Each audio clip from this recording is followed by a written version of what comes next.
வணக்கம் அன்பான ஜோதிடர்களே.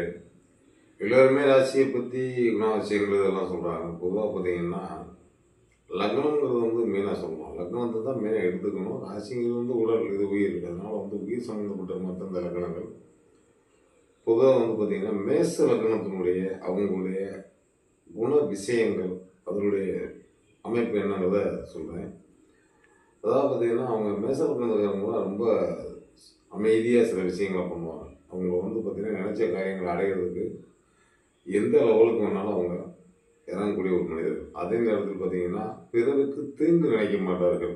தன்னுடைய விஷயத்தில் ரொம்ப கண்ணுங்கிறதுமாக இருந்து செயல்படுவார்கள். அந்த திசை காலகட்டங்கள், நல்ல காலகட்டங்கள், நல்ல திசையில் மேசலத்துக்கு நடந்தால் நிச்சயம் பார்த்தீங்கன்னா அவங்க நினைக்கிற இலக்கெல்லாம் அடைகிறார்கள். இதை நீங்கள் யோகாதிபதி அப்படிங்கிற நிலை வரும்போது பாருங்கள், நிச்சயம் அந்த திசை நல்லா செய்யும். நாளும் நல்லா நடக்கும்போது நல்லா இடத்துக்கு விடைபெறுகிறேன். நன்றி.